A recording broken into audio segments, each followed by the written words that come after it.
ችግሮችን ነቅሶ ማውጣት ማውራት መተንተን አይዲንክ ስራችንም ነው። ስለ ችግሮች ብቻ የማውራት ነገር አለ እንጂ የመፍትሄው አካል ለመሆን የሰው ሀብት ላይ መስራት ወሳኝ ነገር ነው።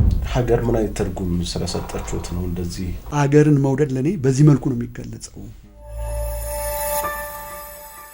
ምክንያታዊ ይሆናል እና ግጭቶችንም በሰለጠነ መንገድ ይፈታል። ከትናንት ስህተታችን መማር አልቻልንም። መተማመን በጣም ወሳኝ ነው። መተማመን የሌለበት ግብረገብነት የሌለበት ሀገር ትምህርት ስርዓታችን ከውጭ የተቀዳ ነው።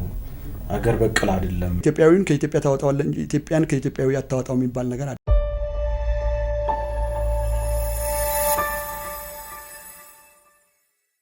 ጤና ይስጥልን የፋና ፖድካስት አድማጭ ተመልካቾች፣ ፋና ፖድካስት ለሀገር የተሰኘው ዝግጅታችን ነው እየተከታተላችሁ የምትገኙት። ለሀገር የሚጠቅሙ ሀሳቦችን የምናዋጣበት፣ ለሀገር ይበጃሉ ያልናቸው ሀሳቦች ላይ ደግሞ የምንመካከርበት ዝግጅታችን ነው። በዛሬው ዝግጅታችን አንድ እንግዳ ጋብዘናል። እንግዳችን በአዲስ አበባ ዩኒቨርሲቲ መምህርና ተመራማሪ ናቸው። በዓለም ላይ ያልሄዱበት ያልሰሩበት የአህጉር ክፍል የለም። በርካታ የጥናትና የምርምር ስራዎችን ይሰራሉ። በዚህም ደግሞ በዓለም አቀፍ ደረጃ በርካታ ሽልማቶችንም ያገኙ በርካታ ሽልማቶች የተበረከቱላቸው ምሁር ናቸው። በሀገራችን በተለይ በበጎ ስራዎች በተለይ ደግሞ ትምህርት ቤቶችን በመስራት በማስተባበር ትምህርት ቤቶችን በመገንባት ይታወቃሉ። በርካታ የበጎ ስራዎቻቸው ላይ ደግሞ በደንብ እናውቃቸዋለን። እንግዳችን ፕሮፌሰር ጌትነት ታደለ ናቸው። ለሀገር ላይ ተገናኝተናል። ለሀገር የሚጠቅሙ ሀሳቦችን እያነሳሳን ቆይታ እናደርጋለን። ብርሃኑ አበራ ነኝ። አብራችሁ እንድትቆዩ በአክብሮት ጋበዝኩ።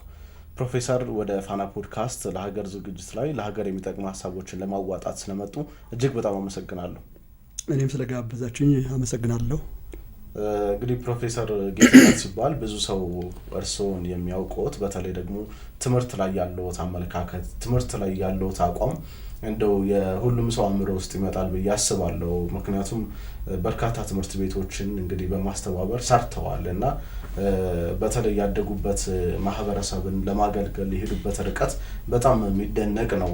ድልድይ ከማስገንባት ጀምሮ በርካታ ትምህርት ቤቶችን አሰርተዋል እና ይሄ እንግዲህ ሁላችንም የወጣንበትን ማህበረሰብ ያን ማህበረሰብ ማገልገል ያን ማህበረሰብ መጥቀም የሁላችንም ፍላጎት ነው አይደል? ግን እርስዎ ደግሞ ይህንን በተግባር አሳክተውታልና እንደው ስለ አገልጋይነት ጥቂት ነገር አንስተን ውይይታችንን ብንጀምር ብዬ አስቤ ነው። ምክንያቱም አገልጋይነት እንግዲህ ማህበረሰብ ማገልገል ሀገር ማገልገል ሲባል በብዙ መልኩ ነው የሚተረጎመውና እርስዎ ይህንን በተግባር ስላሳዩትም እንደው ስለ አገልጋይነት ጥቂት ነገር አንስተን ብንጀምር ውይይታችንን። እሺ አመሰግናለሁ። ያው እንደ አንተ በደንብ ለማቅረብ እንደሞከርከው ለባለፉት 17 ዓመታት ወደ ተወለድኩበት አካባቢ ሄጄ በምችለው አቅም ችግሮች ብዙ ናቸው፣ ግን ሁሉንም ልቀርፍ አልችልም በእኔ ደረጃ በግለሰብ ደረጃ። ግን ምን ማድረግ አለብኝ የሚል ሁልጊዜ እንትን ነበር። በተለይ ደግሞ በየሚዲያውም የተናገርኩት ነው።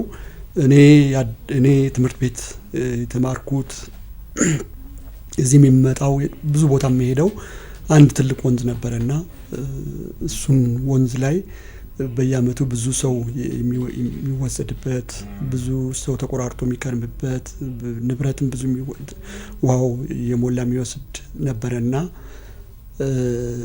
እሱን ያየው ነው ያደግኩት። ስለዚህ ያ ነገር ሁልጊዜ ውስጤ በጣም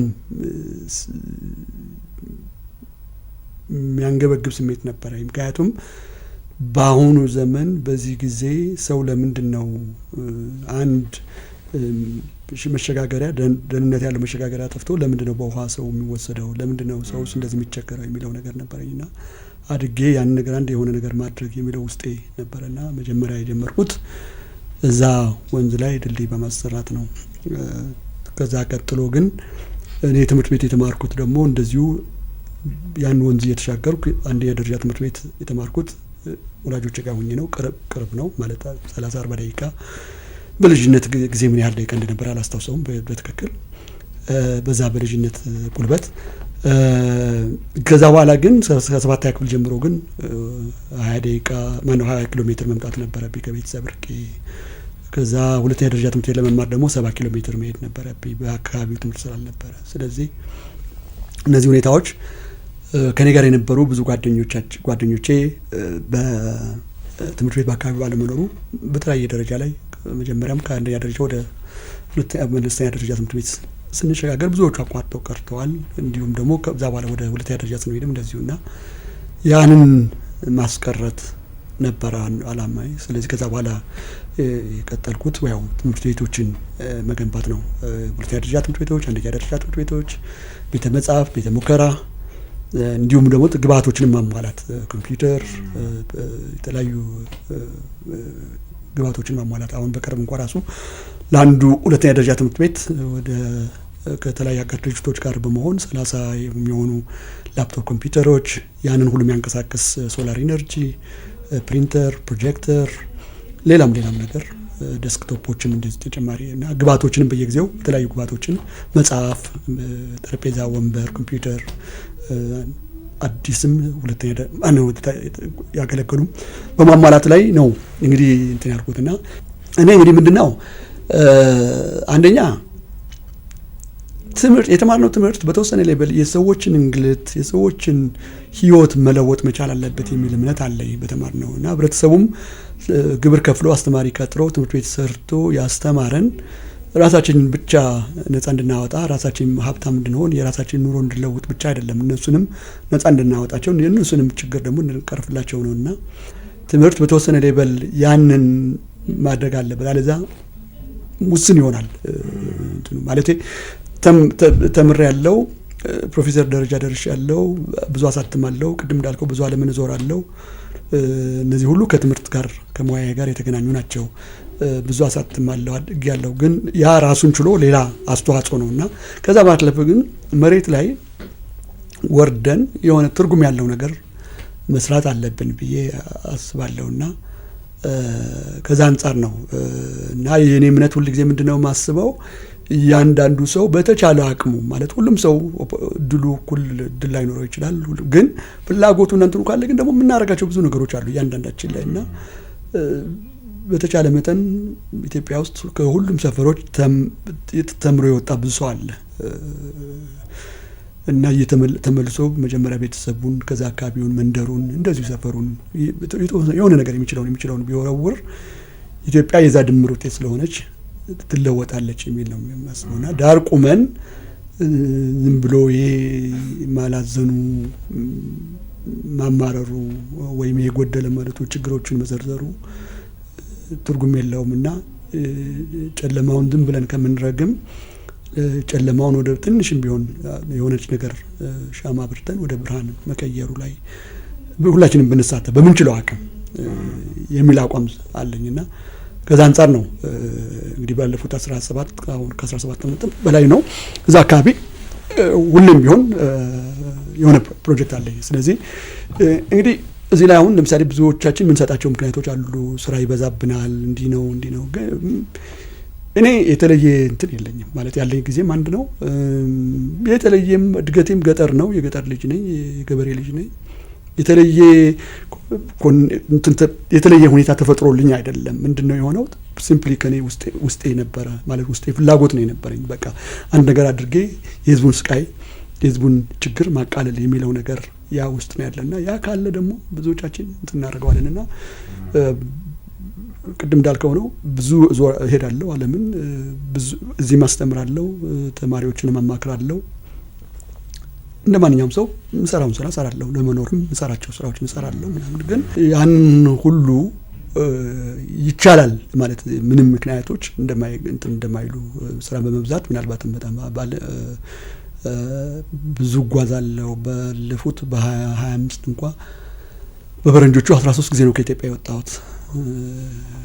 ግን አሁን እዛ አማራ ክልል በችግር ተፈጥሮ እስካቆምኩ ድረስ ግን በአመት 9 8 10 ጊዜ ደግሞ እዛም እሄዳለሁ፣ ገጠር እሄዳለሁ እና ይቻላል። ዋናው ነገር ምንድነው ከውስጥ ያለው መሰረቱ ፍላጎቱ ድራይቭ ወይ በቃ ኮሚትመንቱ በቁርጠኝነቱ ውሳኔው እና በቃ ዴዲኬሽኑ እንዲያን ነገሮች ካሉ ይቻላል የሚለውን ነገር የሚያሳይ ነገር ነው። ምክንያት መደርደር ብፈልግ እኔ ብዙ ምክንያቶች አሉ፣ ምንም ጊዜ የለኝም ለማለት ከፈለኩኝ።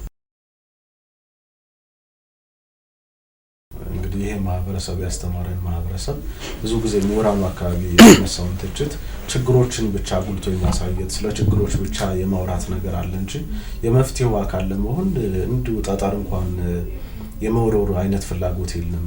ትንሽ ነገር እንኳን የሚሞከር አይነት ፍላጎት የለም።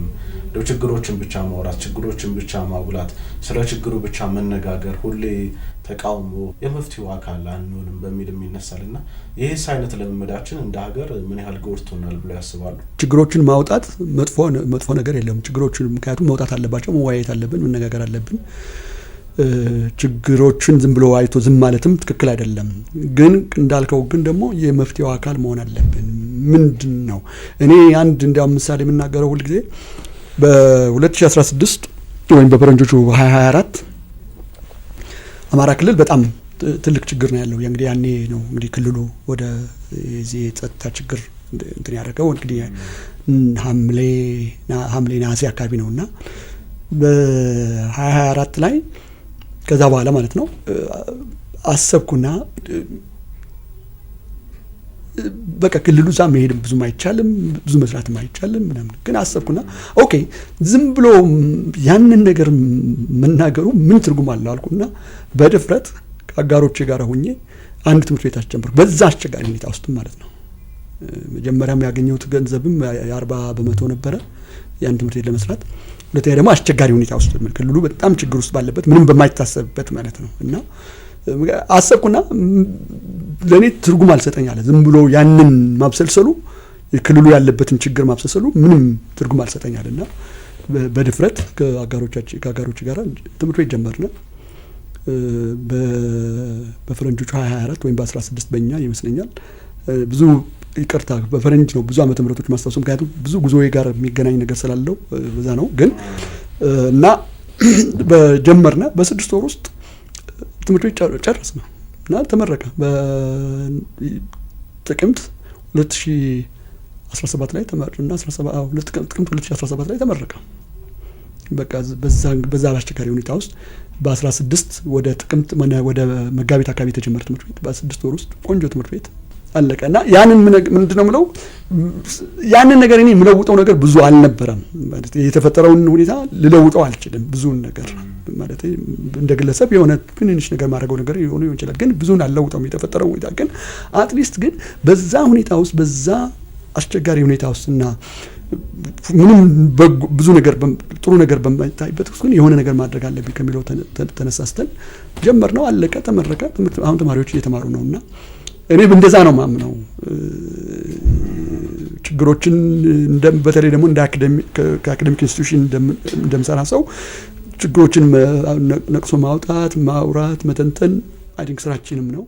ሌላውም ምናልባትም አክቲቪስቶችም ያደርጉታል ምናምን። ግን ያንን ግን ምንድነው የምናደርገው? ይሄ ማን ነው ማህተማ ጋንዲ ምንድነው የሚለው ቢ ፓርት ኦፍ ዘ ቼንጅ ዘ ዌይ ዩ ዋንት ቱ ሲ ነው። እንዲህ አይነት ነገር አለው በእንግሊዝኛ። እንግዲህ ያ ማለት ለምንፈልገው ለውጥ አካል መሆን መቻል አለብን። ያንን የምንመኘውን አካል ነው። እኔ ሁሉ ጊዜ የምናገረው ምንድነው የኢትዮጵያ ሕዝብ ተለውጦ ወላጆቻችን በገጠር ያሉት በቃ 2-3 በቀን በልተው ጥሩ ኑሮ ኑረው የተሻለ ቤት ውስጥ ኑረው የተሻለ ሁኔታ ውስጥ ኑሮ ማየት ማይፈልግ ሰው ያለ አይመስለኝም። እኔ ማለት ይሄ የሰው ልጅ ባህሪ ይመስለኛል። ሰው ልጅ ተለውጦ ሰው ልጅ ጥሩ ኑሮ ኑሮ ግን ያንን ምኞት እንዴት ነው ምንድነው እኔ ማድረግ የምችለው የሚለው ነገር ነውና ብዙ ጊዜ መከራው በየመድረኩ መከራው ምንድነው ትልቅ ትምህርት ቤት መስራት ምናልባት ላይ ያስቸግር ለሁሉም እኩል እድል ላይኖር ይችላል። ኦፖርቹኒቲ ግን ትንሽ ነገር ትምህርት ቤት ሄዱና እስቲ እንደው እዛ የተማራችሁ ትምህርት ቤት ሄዳችሁ ልጆችን አበረታቷቸው። በቃ እኔም እዚህ ነው የወጣሁት፣ በርቱ፣ አይዟችሁ በሏቸው። ዛፍ ትከሉ ኦር ደግሞ የላይብረሪ ቀን ብላችሁ የተወሰኑ መጽሐፎችን ከጓደኛም ከምንም ሰብስባችሁ 1-2-3 መጽሐፍ ራሳችሁ ገዝታችሁ ትምህርት ቤት ወስዳችሁ ስጡ። በቃ ከዛ የሆነ አለ አይደለ ዝም ብሎ የግድ ትልቅ ትምህርት ቤት መስራት ወይም የሆነ ትልቅ ነገሮችን ማድረግ ቢሆን ጥሩ ነው። አዎ በምንችለው ልክ አዎ። በቃ ግን አንድ ያየሁት ነገር ምንድነው ሰዎች ስንባል በጣም ያው እንለያያለን ማለት በአንዳንዶቹ ላይ ያለው ፍላጎትና እንትን በሌሎች ላይ እኩል ይኖራል ብለን መጠበቅም የለብንም። ያንን ደግሞ በብዙ መልኩ አይቼዋለሁ። አንዳንዴ ሌላው ቀርቶ ቴሌግራም ግሩፕ መስርቼ እንዲህ የአካባቢ ልጆች እንዲያዋጡ ገንዘብ ትንሽ ያለ አይደለ ለሚሰራው ትምህርት ቤት ምናምን ያዋጡ።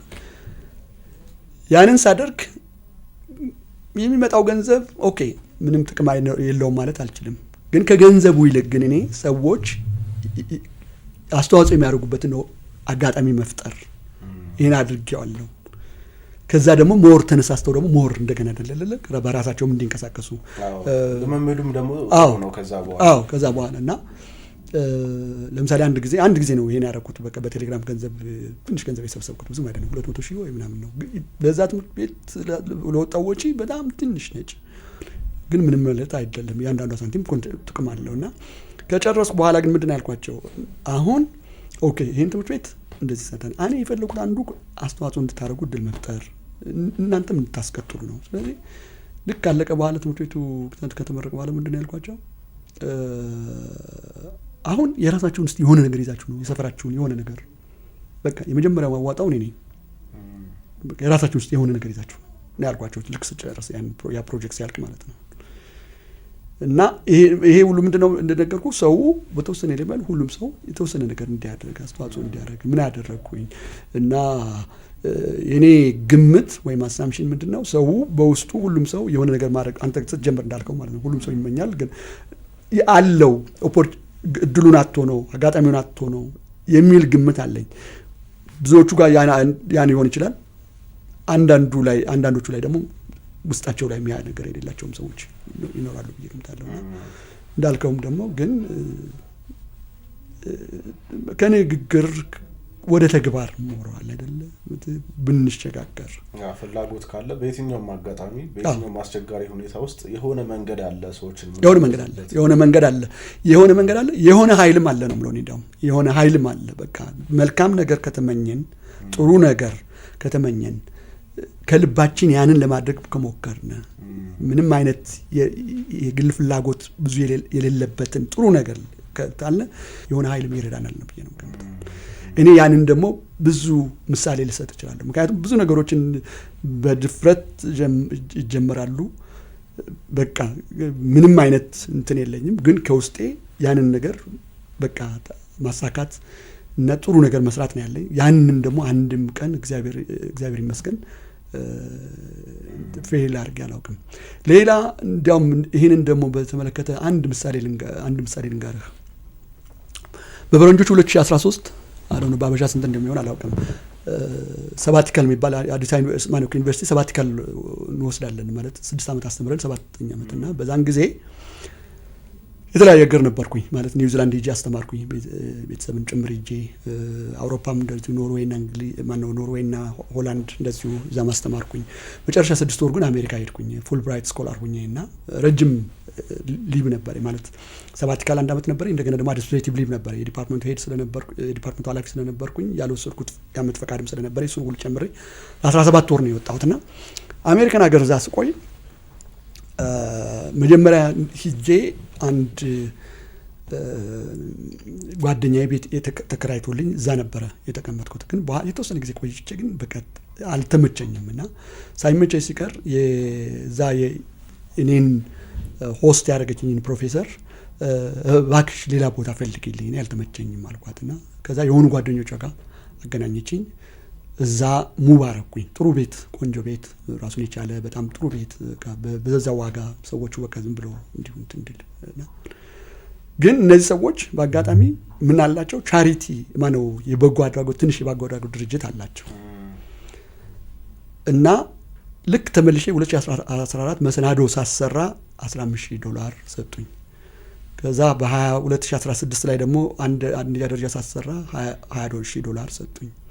ከዛ በኋላ በ2018 ሃይ ስኩል አንድ ሌላ ሁለተኛ ደረጃ ሳሰራ $35,000 ሰጡኝ። በ2022 ሌላ ሁለተኛ ደረጃ ሳሰራ $25,000 ሰጡኝ። አሁን በቅርብ አሁን ቅድም ያልኩ በዚህ በችግሩ ጊዜ ለተሰራው ትምህርት ቤት $100,000 ሰጡኝ። በዛ ጊዜ በነበረው ብራቸው 5.7 ሚሊዮን ብር ማለት ነው። በዛ ጊዜ በነበረው ማለት ነው። ይሄንን ምሳሌ የምናገረው ምን ስለው እነዚህን ሰዎች እኔ በምንም ታምር ዝም ብዬ እዛ ቤት ብቆይ ኖሮ መጀመሪያውኑ እዛ ቤት ብቆይ ኖሮ እነዚህ ሰዎች በምንም ታምር ማገኛቸው አይደሉም። ላስባቸው በምንም ላገኛቸው አልችልም። እንዴት አድርጎ ግን አለ አይደለ የሆነ ኃይል እነዚህ ሰዎችን እንዴት እንዳገናኘኝ አጋጣሚ ተፈጠረ። በዛ አወቋቸው ኮንቲኒየስሊ እስካሁን ድረስ በቃ ስንትና ስንት ብር ረዱኝ ማለት ነው። ወል ከብዙ እርዳታዎች ውስጥ አንዱ ከማግኘት በኮንቲኒየስሊ ከሚረዱኝ ከብዙዎቹ እኔ እርዳታ ምንጩ አክቹዋሊ ከብዙ ሀገር ነው። ከእንግሊዝ ሀገርም ከሆላንድም ከካናዳም ከአሜሪካም ከብዙ ሀገር ነው። ግን ከነዚህ ውስጥ ብዙዎቹ ኮንቲኒየስሊ ከዛ ጊዜ ጀምሮ አሁን እንግዲህ ወደ 10 ዓመት በላይ ማለት ነው በተከታታይ እና ይሄን የምናገረው ምንድነው የሆነ ጥሩ ነገር ስናስብ እንዴት ነገሮቹ እንደሚመቻቹና ባልተጠበቀ ሁኔታ እንዴት ሆኖ ነገሮቹ በቃ የሆነ ኃይል ምናምነው እንዴት አድርጎ እንደሚረዳን እንደ ምሳሌ ሁሉ ጊዜ የምጠቅሰው ነገር ነው። እነዚህ ሰዎች በምንም ታምር ላገኛቸው አልችልም ነበር። ዝም ብዬ እዛችሁ የቆየሁባት ቤት እንኳን ብቆይ ኖሮ አላገኛቸውም ነበር። ላውቃቸው የምችልበት መንገድ ምንም ነገር አልነበረም። ቀን ይገጥማል ይባላል። አሁን ኢትዮጵያ ውስጥ በተለይ የኢትዮጵያዊነት ባህላችን መተጋገዙ መደጋገፉ ከጥንት ጀምሮ የነበረ ነገር ነውና ኢትዮጵያውያን አብሮ መስራት፣ አብሮ መብላት፣ አብሮ መኖር፣ መተጋገዙ ይሄ ያለ ነገር ነው። ይሄንን እንደ መተጋገዙን አሁን ላይ እንዴት ነው የሚያዩት? ይሄ አብሮ መኖሩን፣ እንግዳ ተቀባይነቱን ያው የተለያዩ የኢትዮጵያ አካባቢዎችም ተንቀሳቅሰው ስላዩ ምን አይነት ኢትዮጵያዊነትን ነው እርሶ ያዩት? እንግዲህ እዚህ ላይ ምናልባት አሁን እንግዲህ የጀመሩት የበጎ ስራም ሌሎች በቅንነት የሚሰሩ ስራዎችም ምናልባት መነሻ ከሆነውት ብዬ ነው ይሄኛው ሐሳብ። አይ እሱማ ምንድነው መሰለህ ምን ጊዜም ቢሆን የኛ ማንነታችን በተለያዩ ነገሮች ነው የሚወሰነው። ስናድግ ባየናቸው ከቤተሰብ ከወላጅ ከእናት አባት ከጎረቤት ከዛው ከበዛ በእምነት ተቋማት በአካባቢው የምናየው ነው የሚቀረጸው።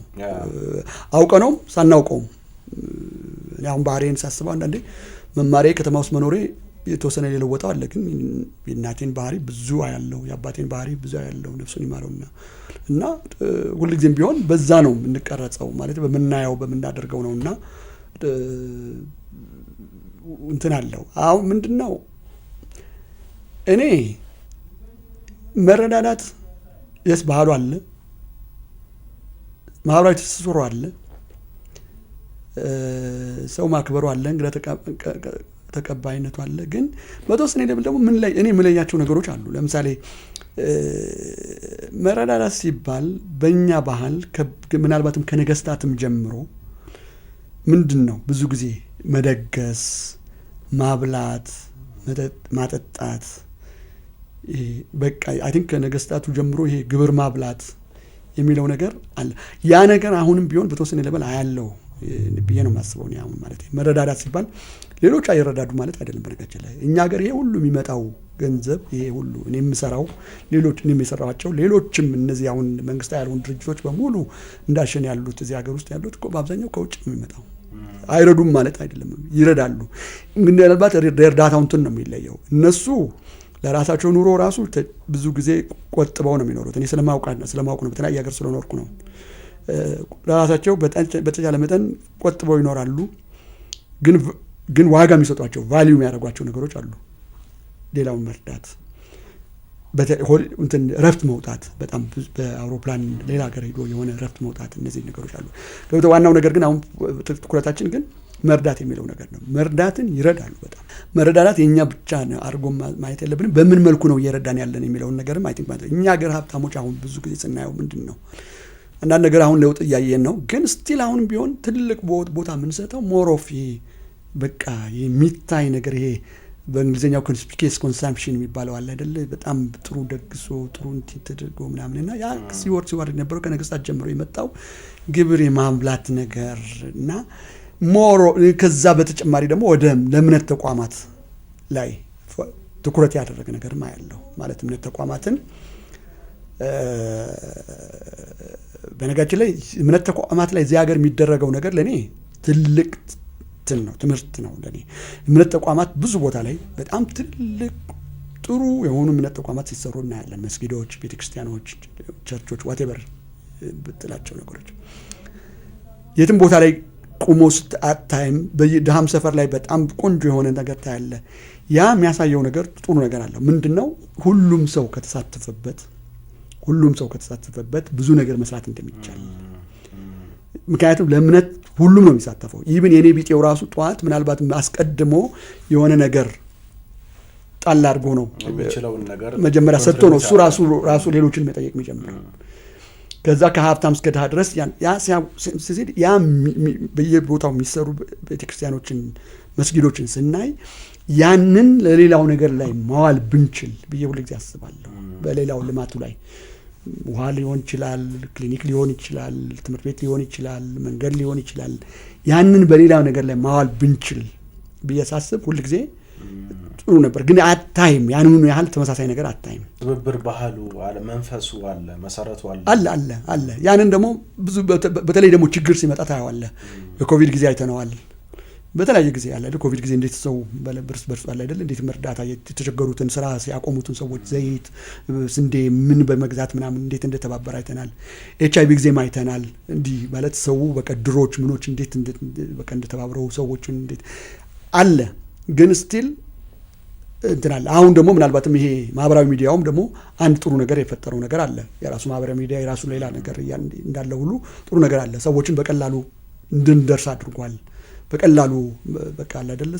የትም ዓለም ያለውን ሰው በቀላሉ ገንዘብ ለማሰባሰብ ለማገናኘትም የረዳበት ሁኔታ አለና የሆነ እኔ ሁለቱም ነገር ይታየኛል ማለት ጥሩ ነገርም አለው፣ በዛውም ልክ ደግሞ የሆነ ትንሽ ክፍተቱን ማያለው በዛ መልኩ ነው ማያለው። እንግዲህ እስካሁንም ስናነሳ እንደነበረው የተለያዩ የዓለም ሀገራት ላይ ተዘዋውሮ የመስራት የማየት እድሉን አግኝተዋል። እዛውም የመኖር እድሉ ነበረውትና እርስዎ ግን እንግዲህ ሀገሩን መርጠዋል። እስካሁን የሚያስተምሩትም እዚህ ነው። የትኛውም የዓለም ክፍል ላይ ተዘዋውሮ ከሰሩ በኋላ ዞሮ መግቢያው እንግዲህ ኢትዮጵያ ነችና እንደው ሀገር ምን አይነት ትርጉም ስለሰጠችሁት ነው እንደዚህ ሀገሩን የሚወዱትና መሮንም ያለብኝ መሞትም ያለብኝ ማገልገልም ያለብኝ መስራትም ያለብኝ ሀገሬ ውስጥ ነው ብሎ የወሰኑት? ያው ብዙዎቻችን አሁን ምን ይስተዋላል? እንደ አጋጣሚውን ተጠቅመን ከሀገሬ መውጣት አድገዋል በልጽገዋል የሚባሉ አካባቢዎች ላይ ሀገራት ላይ የመኖር ፍላጎት እንደዚህ አይነት ይታይብናል። እንደዚህ አይነት ፍላጎት እንደዚህ አይነት ስሜት ይታይብናልና የእርሶ ከዚህ በተቃራኒ ስለሆነ ነው ብዙዎችን ያስተምራል ብዬ ስላሰብኩ ነውና ሀገርን እንዴት ነው የሚገልጹት እርሶ ፕሮፌሰር? አዎ እንዳልከው ነው። እኔ ለዶክተሬት እና ለማስተርስ የወጣሁባቸውን ጉዞዎች ሳይጨምር ማለት ዶክተሬትን ስራ መመላለስ ነበር ለመረጃ ለመሰብሰብ ለምናምን እዚህ መጣ ነበር። ለማስተሬትም እንደዚህ አንድ ሁለቴ መጥቻለሁ ምናምን እና ከዛ ውጪን ሳይጨምር ከኢትዮጵያ ውጪ ከ120 ጊዜ በላይ ኢትዮጵያ ውጪ ወጥቻለሁ እና እንዳልከው ያልሄድኩበት ሀገር የለም።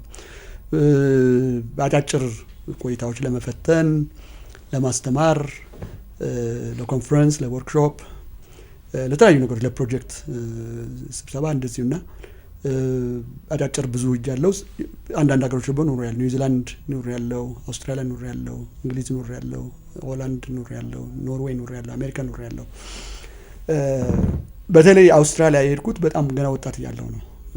ማለት የመጀመሪያ ዲግሪን ጨርሼ አዲስ ዩኒቨርሲቲ ማስተማር እዛው አዲስ ዩኒቨርሲቲ ቀራው።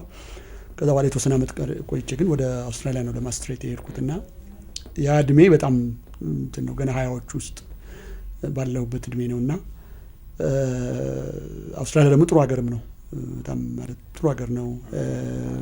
እዚህም ያኔ ያን ያለው ድሎቹም እንዳሁኑ የተሻሉ ጥሩ ድልም አልነበረም እና በወቅቱ እዛም ያሉ ጓደኞቼ እዚህም ያሉት ጓደኞቼ ዘመዶቼ በምንም ተመር እንዳትመለስ በከዛው ቅር እዛም ያሉት እንደዚሁ እና እነሱ ለኔ የተሻለ ህይወት ፈልገው ማለት ነውና ግን ያንን ውሳኔ ግን እኔ ምንድነው መሰለኝ የኔ ህይወት ይሄ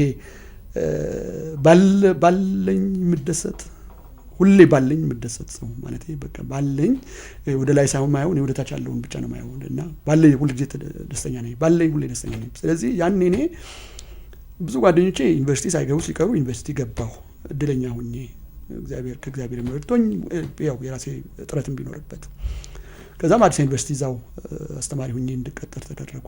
ስራ አገኘሁ። ከዛ በኋላ ደግሞ የመማር እድል አገኘሁ። አትሊስት ልምዱን ምኑን አገኘሁ። ስለዚህ ለምንድን ነው የምቀረው? እዛ እኔ ማየው እንደነገርኩ ከዛ በቆንጆ ቤት መኖር ቆንጆ መኪና መንዳት ምናምን ሳይሆን እኔ የሚታይ ደግሞ እኔ አሁንም ያለኝ በቂ ነው። በቃ አትሊስት በዛን ጊዜ እንዳው መኪናም አልነበረኝም፣ ምንም ነገር ቤትም አልነበረኝም፣ ምንም ነገር የለኝም። በዛን ጊዜ መጥቼም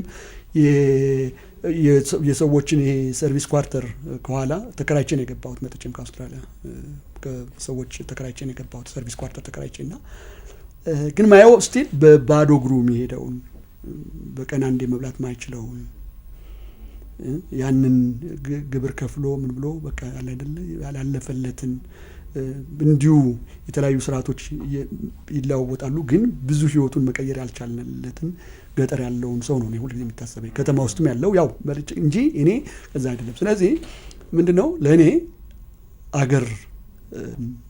አገሬ መመለስ አለብኝ ብዬ ቆርጬ ነው ያኔ ማለት በቃ ጫናዎቹን ሁሉ ተቋቁሜ ነው የመጣሁትና ምናልባትም በህይወቴ ደግሞ ከወሰንኳቸው በቃ ጥሩ ውሳኔዎች በጣም ደስተኛ ከመሆንባቸውና በህይወቴ ከመሰንኳቸው ውሳኔዎች አንዱ እሱ ነው የምለው። መጸጸት ሳይሆን በጣም ደስተኛ መሆንበት ውሳኔ ነውና እንደዛ ነው። ስለዚህ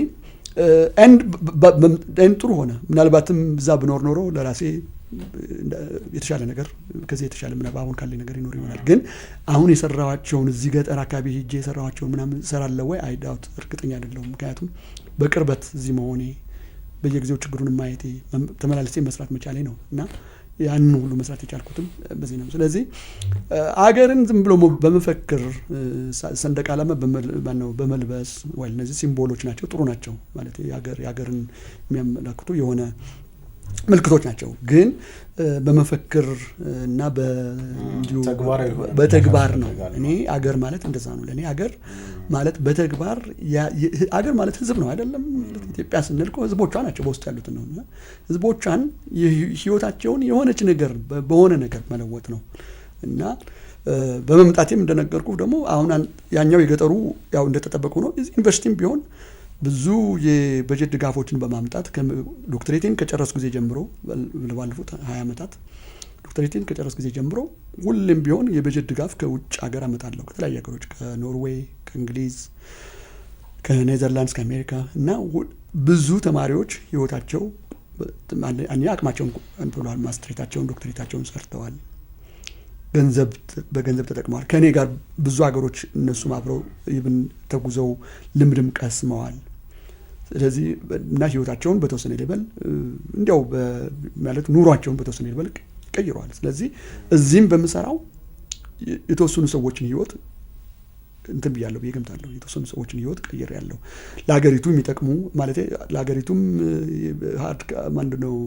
የውጭ ሀርድ ከረንሲ እንዲመጣት ብዙ ሀርድ ከረንሲ በየጊዜው መጥቷል። በእነዚህ ፕሮጀክቶች እነዚህ ልጆች እዚህ መጥተው ተምረው ደግሞ አቅማቸው አድጎ አሁን ማለት ተመራማሪዎች፣ አስተማሪዎች ሆነዋል። በተለያዩ አዲስ ዩኒቨርሲቲም በተለያዩ ዩኒቨርሲቲዎች ሀገሪቱ ውስጥ ካሉት በተለያዩ እንትን ሆነዋል። በኢኮኖሚውም ቢሆን የተሻለ ነገር እንዲያገኙ ተደርጓል። እዚህ ከሚማሩት የተሻለ ነገር አግኝተው እንዲማሩ ሆነዋል። ሌላ ሀገር ሄደው ልምድ እንዲያገኙ ተደርጓል። የተሻለ ምርምር ክህሎት እንዲኖራቸው ተደርጓል። ምክንያቱም እዛም እየሄዱ የተወሰነ እንትን ነበረ የሚሰጣቸው ስልጠናዎች፣ የተለያዩ ነገሮች ስለነበሩና ስለዚህ በዛ መልኩ እዚህም ዩኒቨርሲቲ ባለሁበት በተሰማራሁበትም እንትን አድርጌያለሁ።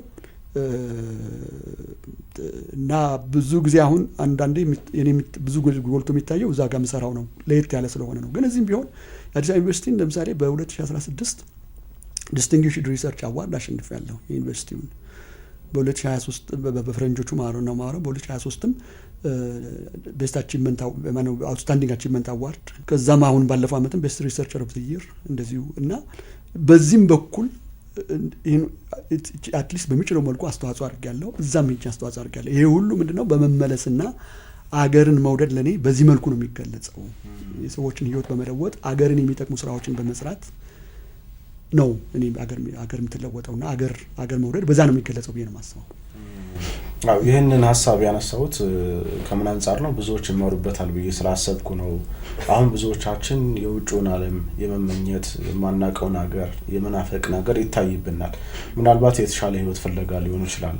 ግን እነዛ አሁን የኛ ምኞት የሆኑት ሀገራት አንድ ወቅት በችግር ውስጥ ያለፉ ናቸውና ወደ ራሳቸው ተመልክተው ሁላቸውም በትብብር በጥንካሬ ስለሰሩ አሁን የሁላችንም ምኞት የሆኑ ሰዎች ወደዛ መሄድ የሚፈልጉባቸው ሀገራት ጠንካራ ሀገራት መሆን ችለዋል። ለዛ ነው እንግዲህ ሁላችንም ምኞት የሆኑትና እኛም ወደ ውስጣችን ብንመለከት ብንተባበር እንደርሶም ደግሞ ሁላችንም ምንችለውን ማድረግ ያለብን ነገር ብንሞክር አገራችንን ማሳደግ የተሻለች የሁላችንም ደግሞ ምቹ ማድረግ እንችላለን ብዬ ስላሰብኩ የርሶም ደግሞ ይሄ ውሳኔ ለብዙዎች ያስተምራል ብዬ እንደዛ አይነት ስሜት ስለተሰማኝ ነው ያነሳሁትና ከዛ አንፃር ብዙዎች ይማሩበታል። ግን እንደው በዋናነት ትምህርት ላይ በትኩረት ይሰራሉና የትምህርት ዘርፉ ላይ ነው በትኩረት የሚሰሩት። ይሄ ያው ትምህርት በአንዲት ሀገር ሁለንተናዊ እድገት ውስጥ ያለው አስተዋጽኦ የሚታወቅ ነው ነገር ነው። ግን እንደው ትምህርትን እርሶ እንዴት ቢረዱት ነው በዚህ ልክ ትምህርት ላይ ትኩረት አድርገው ለመስራት የወሰኑት? በነገራችን ላይ ይሄ የሚሄዱ ሰዎችንም በተወሰነ ሌቨል እንደው የሆነ ሙሉ በሙሉ ኪሳራ አድርገን መውሰድ የለብንም። ማለት የሄዱ ሰዎች ብዙ ሀገራቸው ጋር ምንድነው ኢትዮጵያዊን ከኢትዮጵያ ታወጣዋለህ እንጂ ኢትዮጵያን ከኢትዮጵያዊ አታወጣው የሚባል ነገር አለና የሄዱትም ብዙ አስተዋጽኦ ያደርጉ ያሉ ነገሮች አሉና በዛ መልኩም ትንሽ መቃኘት ያለብን ይመስለኛል። እንዳለ መሄዳቸው በቃ ለሀገር ኪሳራ አለው፣ ምንም ጥርጥር የለውም። ኢትዮጵያ ብዙ ከሃይስኩል እኛ ሀገር ትምህርት በነፃ ነው እስከ ቅርብ ድረስ፣ አሁንም ቢሆን ያን ያህል አይደለምና በነፃ ነው እንግዲህ የተማርነውና ያን ሁሉ ተምረን ብዙ ደረጃ ደርሰን ሀገሪቷችን ካለቻት ሀብት አስተምራን መጨረሻ ላይ ሌላ ሀገር ሄዶ መስራት ኪሳራ ነው። ግን ደግሞ አንዳንዶቹ ደግሞ በተወሰነ ሌቨል መልሰው ዛውም ሆኖ ሀገራቸውን በተለያየ መልኩ የሚረዱ ሰዎች እንዳሉ ታሳቢ ቢደረግ ጥሩ ነውና ስደትን በተወሰነ ሌቨል እንደ ሙሉ በሙሉ ኪሳራ አድርገን ባናየው ጥሩ ነው ለማለት ነው። ከዛ ያልካል በኋላ ትምህርት ምንድነው? ትምህርት ሞተር ነው፣ የጀርባ አጥንት ነው፣ ለአንድ ሀገር እድገት ቁልፍ ነው፣ ፓስፖርት ነው ያልተባለ ነገር የለም። ትምህርት በቃ ለአንድ ሀገር ወሳኝ ነው። ምንም ይሄ የተባለለት ነው። ሞር ምክንያታዊ ይሆናል እና ግጭቶችንም በሰለጠነ መንገድ ይፈታል ተብሎ ነው የሚታሰበው። እና ትምህርት በብዙ መልኩ ለማህበራዊ፣ ለማህበራዊ፣ ለኢኮኖሚያዊና ለፖለቲካ፣ ለዲሞክራሲ፣ ለብዙ ነገር በጣም ወሳኝ ነገር ነው እና እንደ ሀገር እንደመለወጥ ከፈለግነ ያ ነው መሆን ያለበት። አይ ቲንክ ብዙ ሀገሮችም እንደዛ ነው የሆኑት። እነ ቻይና፣ እነ ደቡብ ኮሪያ፣ እነ ፊንላንድ፣ በቃ እነ ሲንጋፖር በጣም የተቀየሩት በአጭር ጊዜ ውስጥ የተቀየሩት በትምህርት ነው። በቃ ምንም እንትን የሌለው ነገር ነውና የሰው ሀብት ላይ መስራት ወሳኝ ነገር ነው። ይሄ እንደ ሀገር ማንም የሚከራከረው ማንም ምናልባትም የምንቀይረው ነገር አይደለም። ይሄ ነገር ሁሉ የተባለለት ይሄ ብሎ ማለት ከዚህ በፊት የተባለ ነው፣ አሁን የሚባል ነው፣ ለወደፊትም የሚኖር ይመስለኛልና የትምህርት አስፈላጊነቱ ምን ጊዜም ቢሆን እንትን የለውም። የተማረ ሰው ምን ጊዜም ቢሆን ገበሬም ሆኖ የተሻለ ገበሬ፣ የተሳካለት ገበሬ ይሆናል። ነጋዴም ሆኖ የተሻለ ይሆናል። የተማረ ሰው በተቻለ መጠን እንግዲህ አንዳንዴ አሁን እዚህ ሀገር አንዳንድ የሚታይ ነገር አለ። አሁን ያለውን ሁኔታ ይተዋል አይደለ? ምን በቀላሉ ሰዎች በቃ በአጭር ጊዜ ውስጥ እየገበሩ ነው። እሱ አሁንም ቢሆን የትምህርትን ዋጋ ሊያሳንሰው አይገባም። እነዛ ዝም ብሎ ሁኔታዎች እንትን ያሉ ናቸው። የጅምብር ጊዜ ሆኖ ነው እንጂ ትምህርት ምን ጊዜም ቢሆን ትምህርት ወሳኝ ነው እና ያ ነው። ስለዚህ ይሄ ነው። ሌላው እኔ እንደነገሩ ትምህርትን ከምንም በላይ ግን ደግሞ ሩቅ መሄድ የለብኝም። የራሴን ህይወት የለወጠኝ ትምህርት ነው። በግል እንደግለሰብም ሳስበው እኔ እግዚአብሔር ወላጆችን እግዚአብሔር ይስጣቸው፣ አባቴንም ነፍሱን ይማረው፣ እናቴም በህይወት አለች። እነሱም ወላጆቼም አያቶቼም በሙሉ ተረባርበው ትምህርት ቤት ባስገብተው በዛ ትምህርት ብዙ እድል ባልነበረበት ጊዜ ባልማር ኖሮ እኔ ምንድነው መሆነው የሚለው ነገር ሳስብ ሁሉ ጊዜ ያ ነው እንደሚለኝ። ስለዚህ በቀላሉ ትምህርትን ጥቅም ለማወቅ የኔ መማር ደግሞ እኔ ራሴን ለውጬ ደግሞ ሌላም ያደረው አሁን ምናወራው ሁሉ በሙሉ ባልማር ኖሮ አላደርገውም። ስለዚህ ለኔ በግሌ ትምህርት የተለየ ቦታ አለው ለራሴ በግል ህይወት እንደ ሀገርም ያው የሚታወቅ ነው። በግሌም ግን ትምህርት ነው። እኔ በቃ ዓለምን በር ሁሉ ጊዜም ነው ዓለምን በር የከፈተልኝ ትምህርት ነው። ይህን ሁሉ የሆንኩት ከዛ ገጠር ተነስቼ ምንም ከተማሩት ማለት እንግዲህ እኔ አሁን የተማሩት ያልተማሩት ስንል ይሄ ኢንስቲትዩሽናል ኤጁኬሽን የተቋማዊ ትምህርትና እያየን እነዛ እንዳልተማሩ መቁጠር የለብንም። ትምህርት በተለያየ መልኩ ነው የሚገኘው። ተቋም እኛ ምናልባትም ተማርነ የምንለው የተቋም ውስጥ ገብተን ስለተማርነ ነው። ግን ትምህርት የኛ ወላጆቻችንም በጣም የተማሩ ናቸው በራሳቸው ተቋም ውስጥ። ከማህበረሰቡ ስለዚህ ምንድነው ከዛ ተነስቼ ከተቋሚ ትምህርት እድል ካላገኙ ቤተሰቦች ተነስቼ እዚህ ደረስኩት በዛ ምክንያት ነውና ከዛ አንፃር ትምህርት ላይ አሁንም ቢሆን እኔ ሁሌ ነው የማወራው። አሁን ላለንበት ችግርም በራሱ አንድ ብቸኛው ተጠያቂ ባይሆንም አሁን ላለንበት ችግር እኔ የትምህርት ስርዓታችን መበላሸቱ ነው ብዬ አስነቱናል። በከፊልም ቢሆን በሙሉ በሙሉ ትምህርት ስርዓታችን ነው ብዙ ነገር ያበላሽቶታል። ትምህርት ስርዓታችን ተበላሽቷል። ባለፉት ዓመታት የጥራቱ ወድቋል፣ ብዙ ነገር ሆኗል። ያ አሁን ለገባንበት ውጥንቅጥ የጸጥታው መደፍረስ ብዙ ነገር የሆነው ያመረትን ያለነው አለ አይደለ ወይ እዛው ገጠር ውስጥ ቁጭ ብሎ ገበሬ መሆን ያልሆነን ወይም ደግሞ በተማረው ትምህርት ደግሞ የሆነ ነገር መፍጠር ማይችል ከሁለቱም ያልሆነ ትውልድ በመፍጠራችን ምንድነው የሆነው? መጨረሻ ላይ ጠመንጃ ይዞ ወደ ጫካ ነው የገባው። በአብዛኛው ኦሮሚያ ከአማራ ክልል የሚታየው ነገር በተወሰነ ይደበል ያ ነው።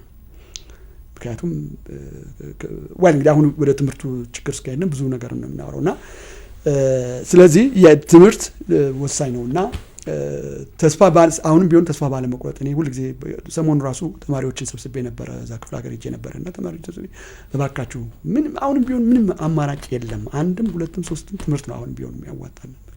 ምክንያቱም የሀገራችን ፕሮዳክቲቪቲን ማሳደግ የምንችለው ዲሞክራሲውንም ሰላሙንም የምናሰፍን የምንችለው ጥራት ያለው ትምህርት ለሰዎች በቅርብ ርቀት ከሰጠን ነው ብዬ ነው አሁንም ቢሆን ማምነው። ያ ካልሆነ እንዲሁ አሁንም ቢሆን በቃ ያለንበት ችግር ውስጥ ካለንበት ችግር ለመውጣት የሚረዳን እሱ ነው ብዬ ነው ማምነውና በዛ መልኩ ነው ማይሆን። አሁን እንደው ባለፉት ጥቂት ዓመታት የነበረውን የትምህርት ስርዓት አነሳን እንጂ እኛ ኢትዮጵያውያን ሲባል የትምህርት ሁኔታችን የሚታወቅ ነገር ነው።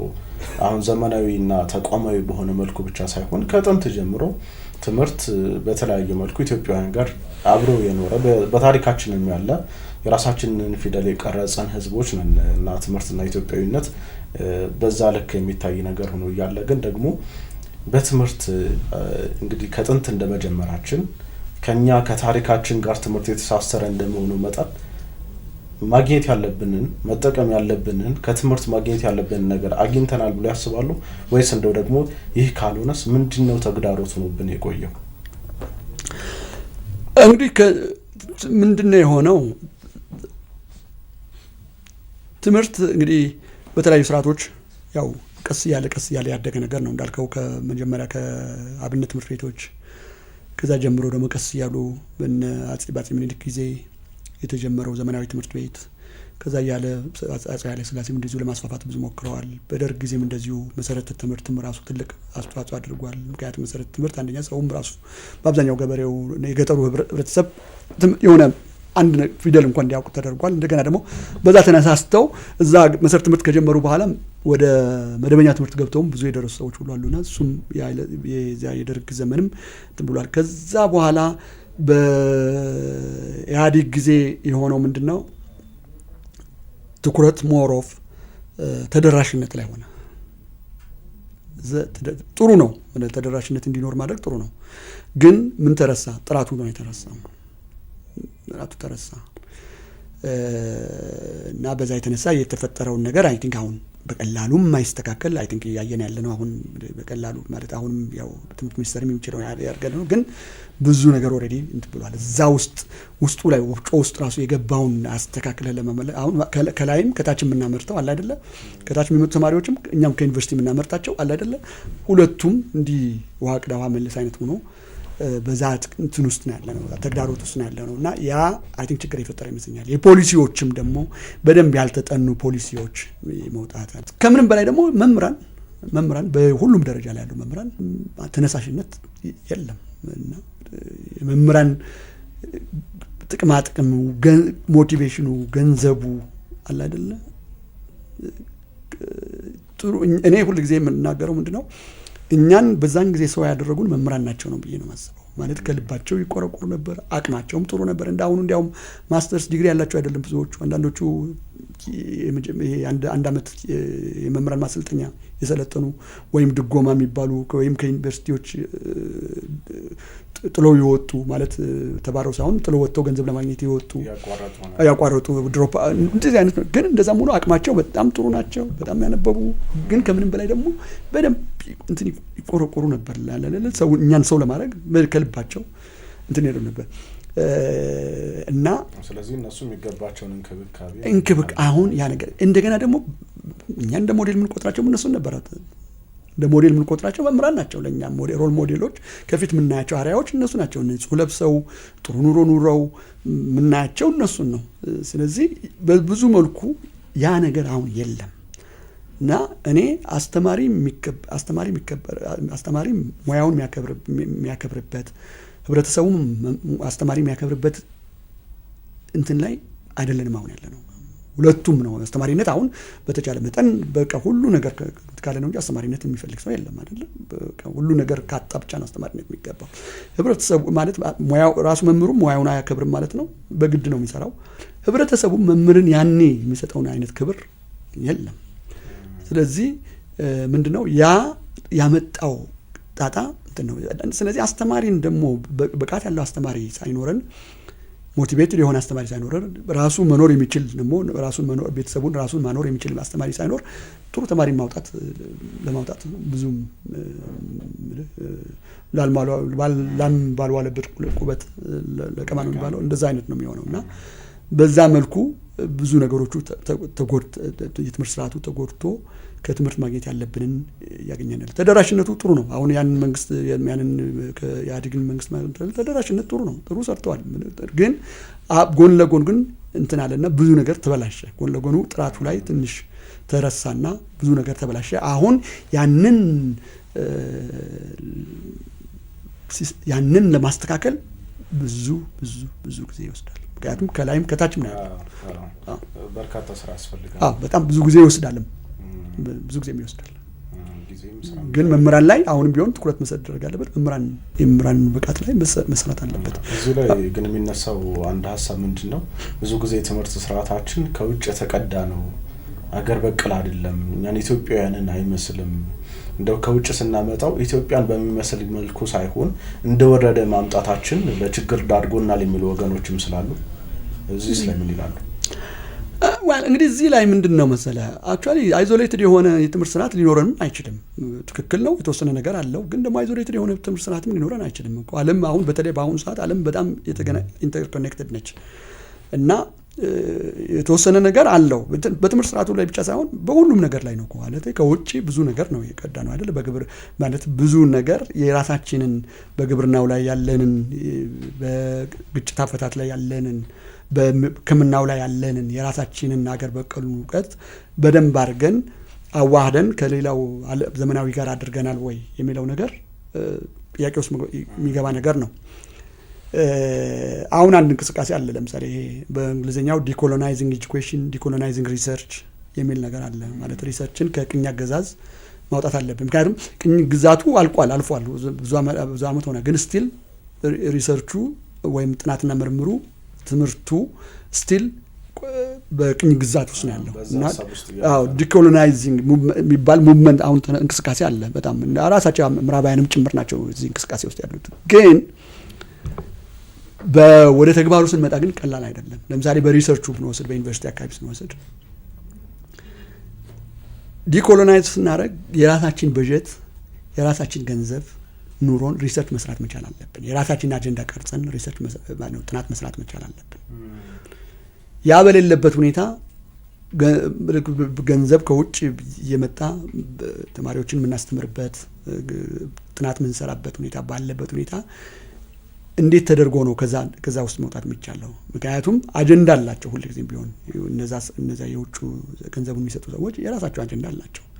አንድ ደግሞ አልፈርድባቸው፣ ምክንያቱም ገንዘብ እየሰጡ ነው ያሉት፣ የራሳቸው አጀንዳ አላቸው። ስለዚህ በዛ አጀንዳ ዙሪያ ነው በተቻለ መጠን የፈለከውን ብትደራደር የፈለከውን ኃይለኛ ብትሆን ውስን ነው መሄድ የምችለው እንትና ስለዚህ አሁን እንደዛ ነው። ሌላውንም ቢሆን እንደዛ ነው። ከታችም ቢሆን አለ አይደለ? መጽሐፎቹ ምኖቹ እንትን ያሉ ናቸው። ሀብት መድበን በራሳችን እንደገና በደንብ አድርገን ከልሰን ምን ብለን የምናደርግበት አቅም አለን ወይ? ያ እንግዲህ እዛ ላይ ነው መሰራት ያለበት እና እኔ አሁን አንዱ ምለው ምንድነው የኢትዮጵያ መንግስት ለምሳሌ ጥናትን እንደ አንድ የእድገት ትምህርት ጥናት የእድገት ቁልፍ መሆኑ ታውቆ በደንብ ገንዘብ በጀት ተመድቦለት ምንሰራቸው ጥናቶች በራሳችን አጀንዳ በራሳችን ሀገር በቀል እውቀት ላይ መሰረት ያደረጉ ራሳችን ህዝባችንን አሳትፈን አጀንዳ ቀርጸን የሚጠናውን ህዝብ አሳተፍ አጀንዳ ቀርጸን ህዝባችን የሚፈልገውን የሚሻውን መፍትሄ ማምጣት መቻል አለብን። ኮክሬሽን የሚባለው ማለት ነው። በጋራ መፍትሄ ከሚጠናው ሰው ጋር ያን ለማድረግ ታዲያ የራሳችን የሆነ ሀብት የራሳችን የሆነ የጥናት ኢንፍራስትራክቸር መሰረተ ልማት ያስፈልጋል። እንግዲህ በፖለቲካው ላይም ብዙ ጉዳት አድርሶናል። ፖለቲካውም ራሱ ብዙ ጊዜ ብዙ ተቀድቶ ብዙ ነገር ሆነናል ከውጭ በተቀዳው ነገር። ስለዚህ አሁንም ቢሆን ዝም ብሎ መቅዳቱ ሳይሆን ከሀገራችን ሁኔታ ጋር አጣጥሞ ነባራዊ ሁኔታ ጋር እያንዳንዱ ሀገር የራሱ ታሪክ የራሱ ባህል አለው። ከዛ ጋር አጣጥሞ ከሌላ ሀገር በአሁን ባለንበት ሁኔታ በምንም ታምር ተነጥለን ልንኖር አንችልም። ምንጊዜም ቢሆን ባህል ወይም ኢኮኖሚ ዋቴቨር ህብረተሰብ የሚያድገው በሶስት ነገር ነው። አንዱ በፈጠራ ነው። እንፈጥራለን እኛ ራሳችን፣ በጣም ውስን ነው። የትም ሀገር በአብዛኛው ፈጠራው ውስን ነው። ሌላው ዲፊውዥን ነው ማለት ከሌሎች ሀገሮች በምናስገባው ነው። ስለዚህ ግን ያንን ስናስገባ ከሌሎች ሀገሮች ስናመጣ በሚዲያውም ዘርፍ ሊሆን ይችላል። አሁን ፕሮግራሞችን በሚዲያ ላይ የምናያቸው በአብዛኛዎቹ ከሌላ ሀገር ብዙዎቹ የተቀዱ ናቸው አይደለ? ግን አንዳንዶቹ በጣም አሰልቺ ይሆናሉ። ምክንያቱም ለእኛ ሀገር ሁኔታ ጋር ነባራዊ ሁኔታ ጋር ተጣጥመው የተቀረጹ አይደሉም። ፕሮግራሞቹን አንድ ሰውዬ አሜሪካን ሀገር የሆነ ነገር አይቷል፣ ያንን አምጥቶ እዚህ ሀገር እንትን ያደርገዋል። እና ስለዚህ ያን ከማድረግ ይልቅ ከኛ ነባራዊ ሁኔታ ጋር አለ አይደለ ዲፊውዥንን ልናቆመው አንችልም። አይን ደግሞ እድገት የሚመጣው በዛ መልኩ ነው። በአብዛኛው ፈጠራ ብዙ ሀገሮች በጣም አደጉ የምትላቸውም ፈጠራው ውስን ነው።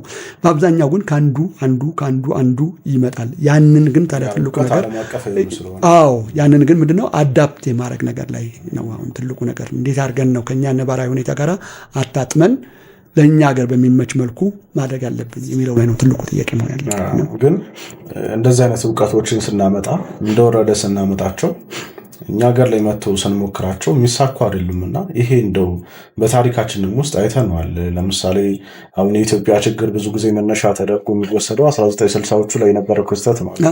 ፖለቲካውን ያልኩት እሱ ነው። ፖለቲካው ላይ ያልኩት እሱ ነው። ኢትዮጵያ ውስጥ ተግባራዊ ለማድረግ ሞከርን፣ ግን ደግሞ ዋጋ አስከፈለን።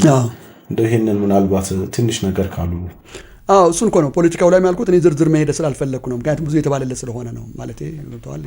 ያንን በወቅቱ እነሱ ከልባቸው ያዩትን ነገር በወቅቱ እንትን ብለዋል ማለት እነዛ ህይወታቸውን የሰው ናቸው። አሁን እነሱንም በጣም ብዙ በደንብ ወቀሳውን ማብዛት የለብንም። ብዙዎቹ እነዛ ከደህና ቤተሰብ የወጡ ለራሳቸው ጥሩ መኖር የሚችሉ ውጭ ሀገር ሄደው የተማሩ ግን ያ ውጭ ሀገር ያዩትን ኑሮ የህዝብን ኑሮ መለወጥ እንችላለን።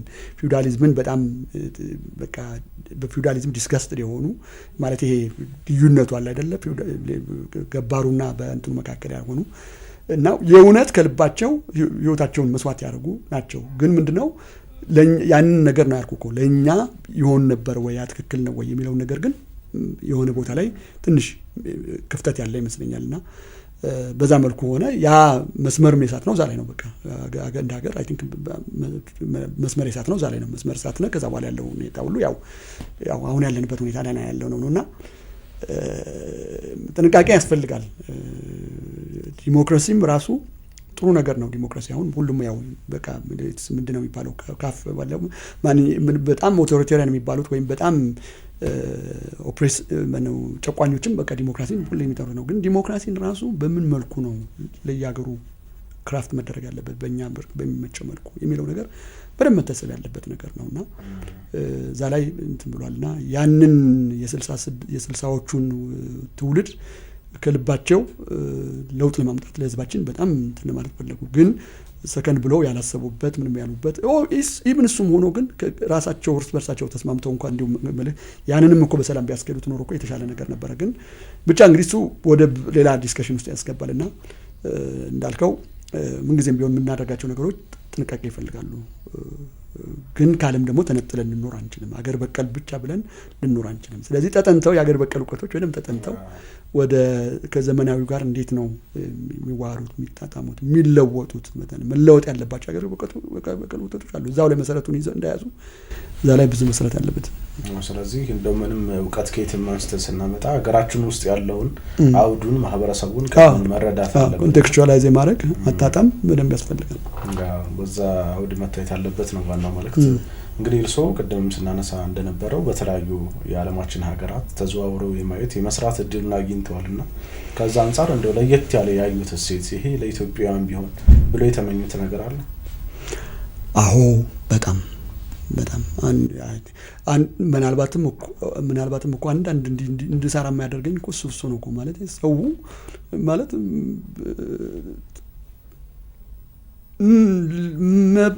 ለምሳሌ ለብዙ ሰዎች መብላት መጠጣት ጉዳይ አይደለም እኮ አይደል ማለት ለብዙ ሰዎች በአብዛኛው ምክንያቱም እዛ ሰው ሰርቶ ያገኛል ካልሰራም ከታማሚ ወይም የሆነ ችግር ካለውም መንግስት እንትን ያደርጋል በተለይ ደግሞ በአብዛኛው በተለይ አውሮፓ ውስጥ መንግስት በየወሩ ለአንድ ሰው ከታመመ ችግር ካለበት የሆነ ነገር ካለበት መንግስት ይላል ስለዚህ ሰው በቃ ስለ ኑሮ ያስብ ወይም መሰረታዊ የሆኑ ነገሮች ለብዙ ሰዎች ጉዳይ አይደሉምና ያን ስታስብ በጣም ታዝናለህ እና እኔ ሁሉ ጊዜ ውጪ ስወጣ በቃ የሆነ በየፓርኩ ሚዝናናውን ሰው በየቦታው በቃ ሚዝናናውን ሰው እና ኑሮ እንደዛ የሚኖረው ሰው ሳስብ ሁሉ ጊዜ እዚህ ሀገር ደግሞ በየስደት ካምፑ የሚሰቃየውን ሰው በየእንትኑ አለ አይደለ በቃ የሚቸገረውን ሰው ሳስብ በጣም ይረብሸኛል ማለት ምናልባትም ማለቅስበት ጊዜም አለና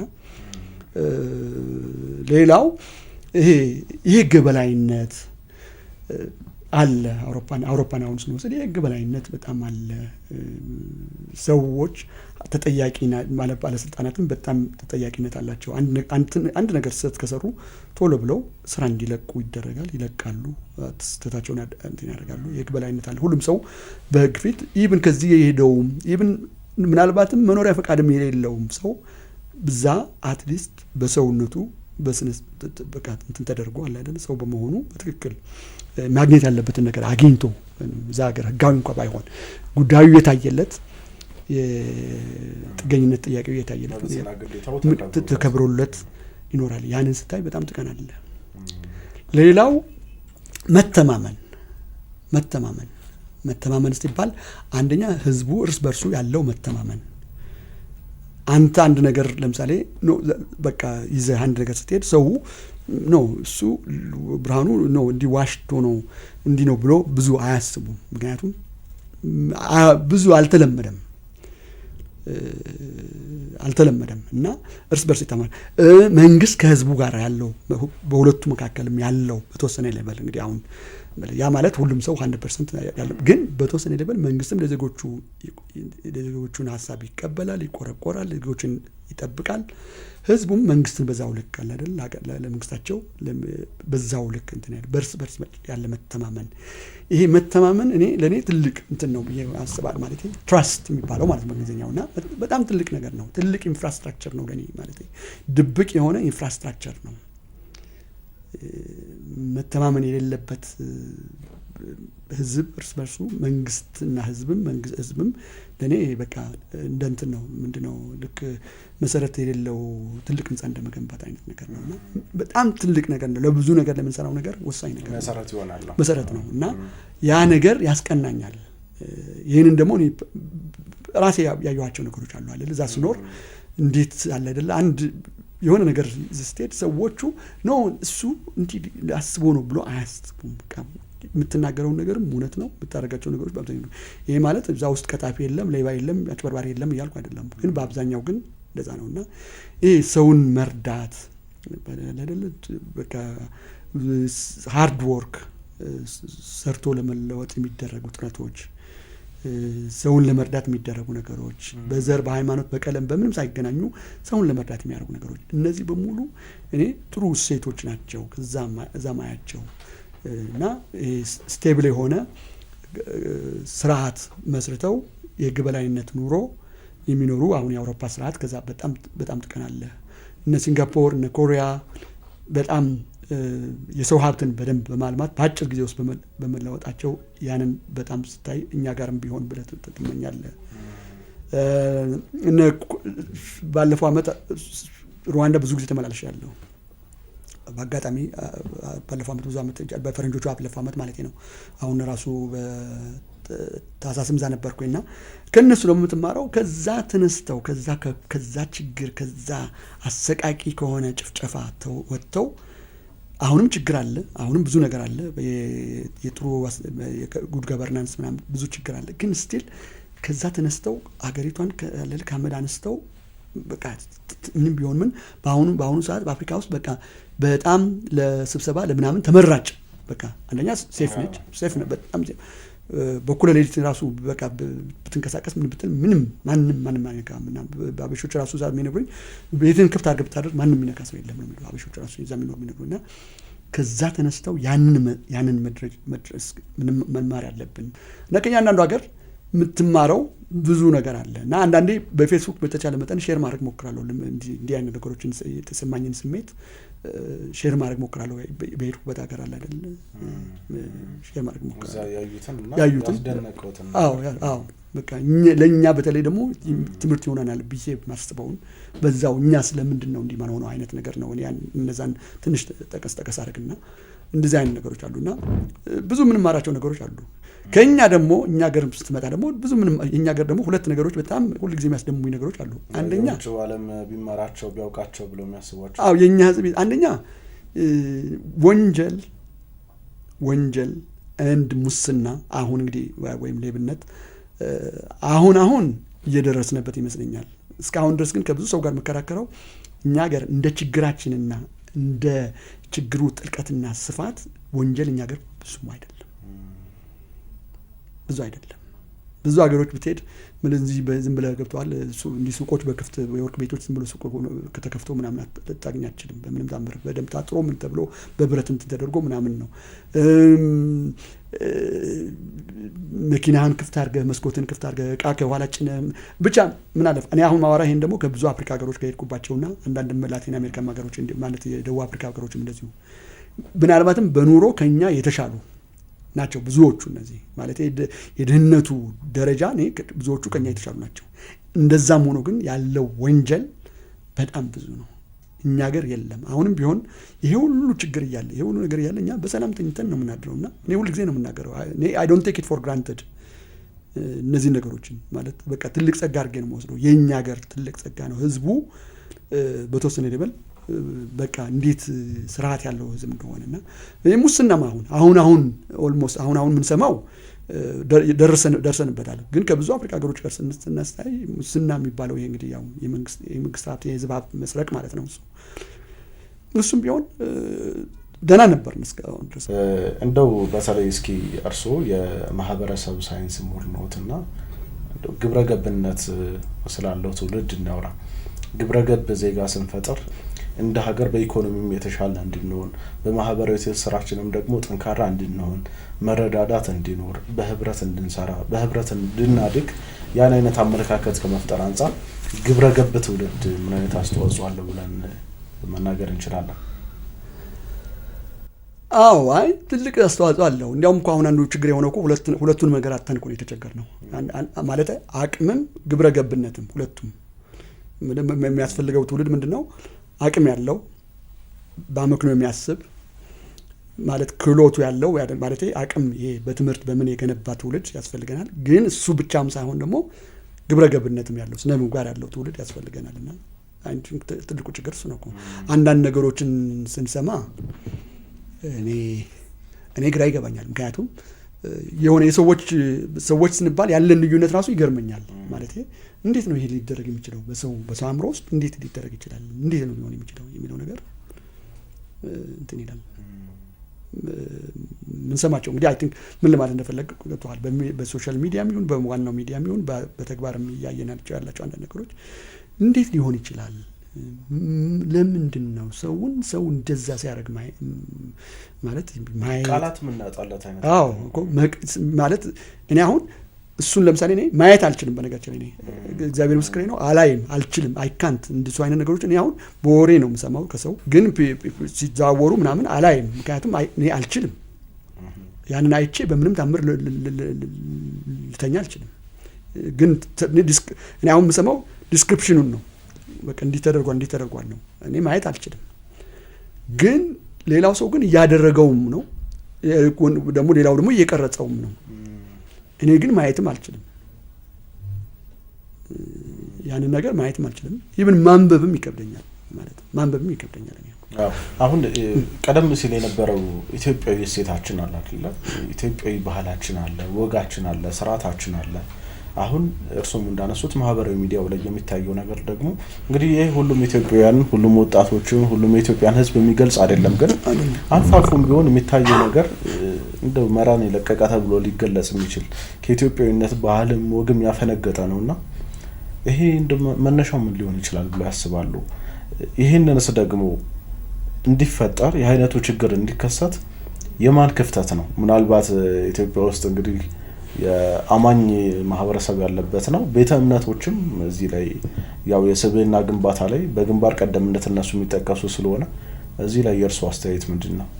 እንግዲህ ምንድነው መሰለ በሶሲዮሎጂ ወይም በአንትሮፖሎጂ አንድ ህብረተሰብን እንደምሰሶ ሆኖ የያዙ 5 ተቋማት አሉ። ተቋማት ሶሻል ኢንስቲትዩሽንስ ነው የምንላቸው፣ ማህበራዊ ተቋማት ነው የምንላቸው 5 ናቸው። አንዱ ቤተሰብ ነው። ቤተሰብ ነው። ከዛ ነው እንግዲህ ብዙ ነገር ወደሰው ገብቷል። የመጀመሪያው በቃ መሰረቱ ከዛ ነው። ስለዚህ ቤተሰብ አለ። ቤተሰብ እንግዲህ ወላጅ፣ ጎረቤት፣ በተለይ ወላጅ ነው።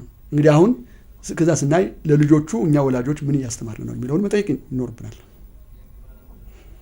ገብቷል። ከዛ ጀምራል። ቀጥሎስ ትምህርት ቤት አለ።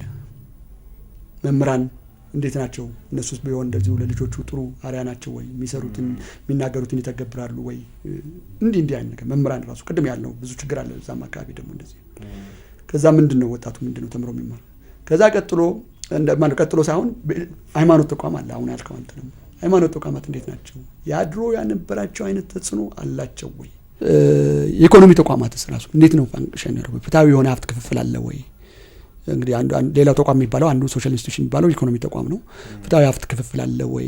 በደንብ ያለ አይደለ?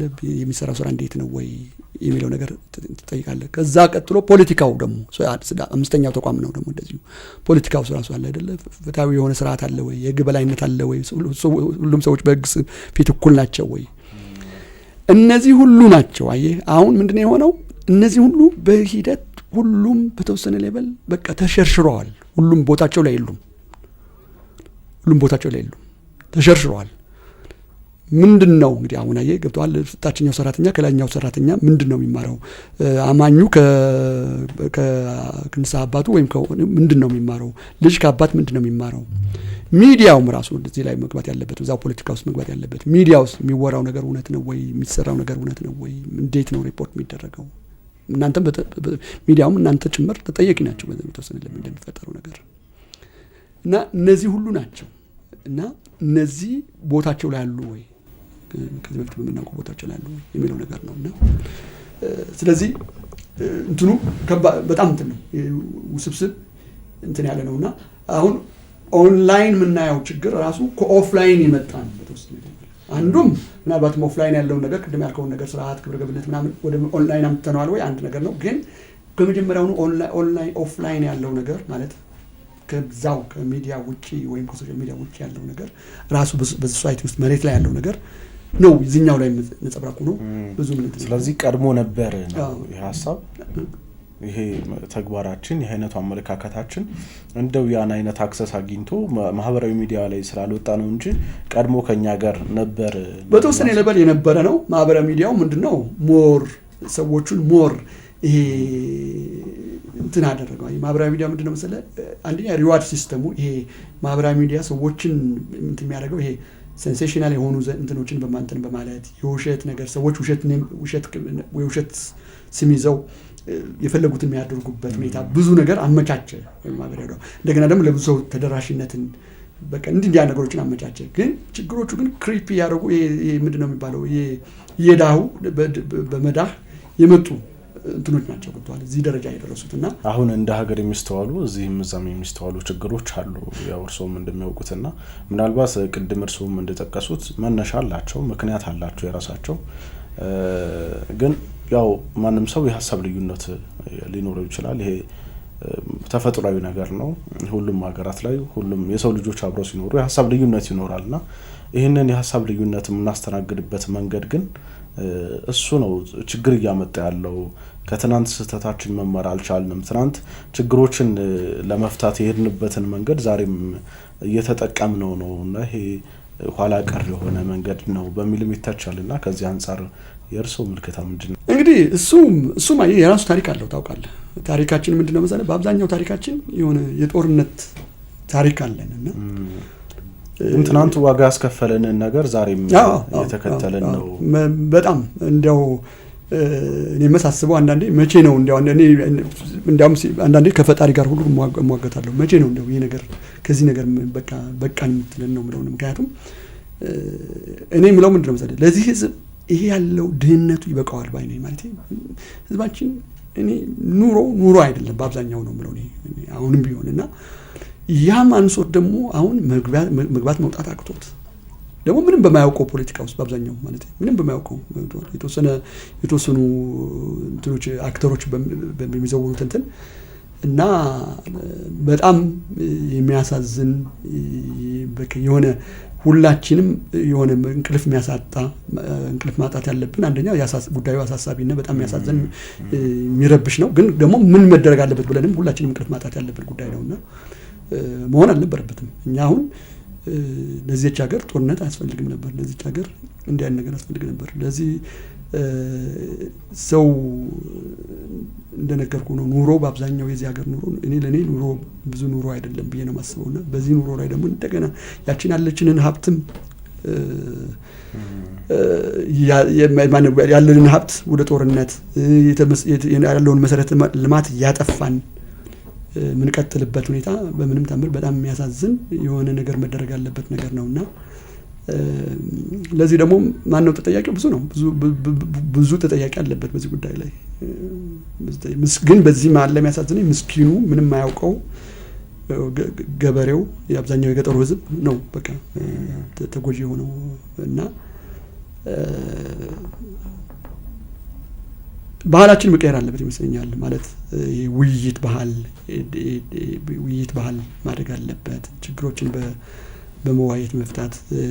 ጀግና የምንለው ምንድነው በባህላችን ራሱ አለ አይደል? ይሄ ብዙ ዘፈኖች ነው ማየታችሁ ከሆነ በቃ ተኩሶ ምናምን ቢሚል እንዲህ ያተኳኮሱ ወይ ምናምን እሱ ሁሉ አይ ቲንክ በተወሰነ ነገር መቀየር አለበት ይመስለኛልና ጀግንነት በመግደል እንደማይገኝ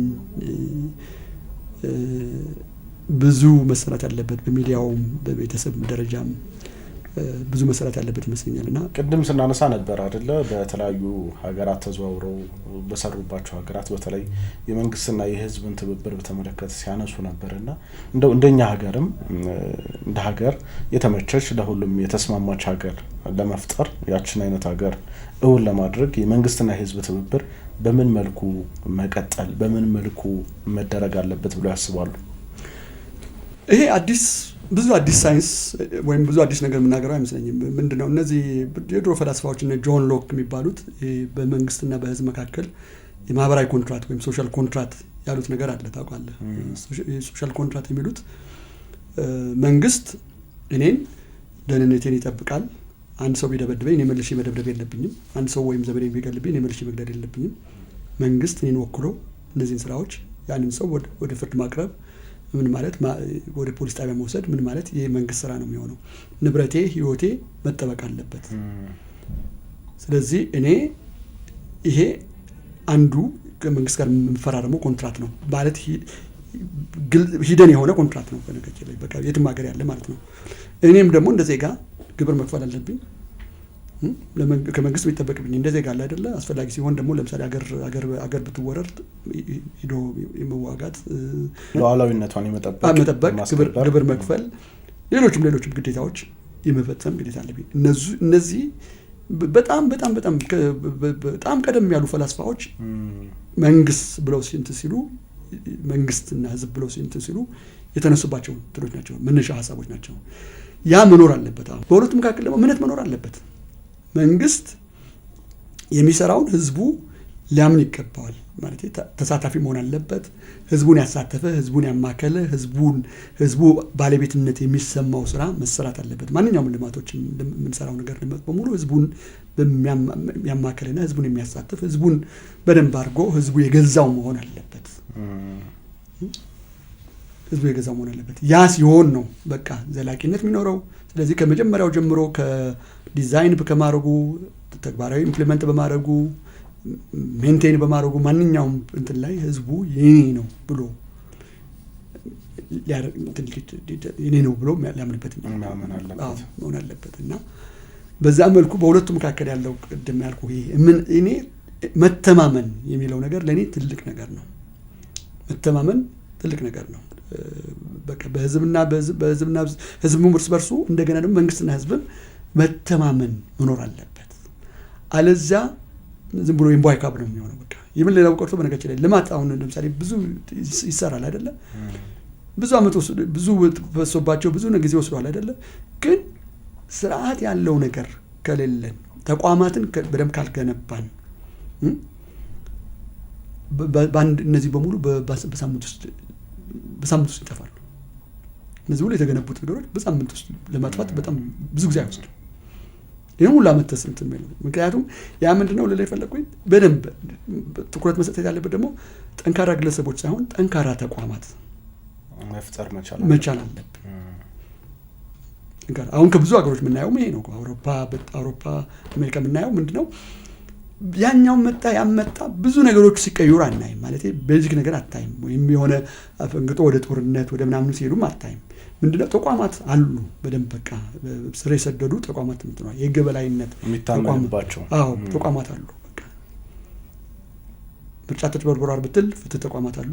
በስነ ስርዓት በደንብ ይዳኛሉ። በዛ መሰረት ይዳኛል፣ ያቆማል።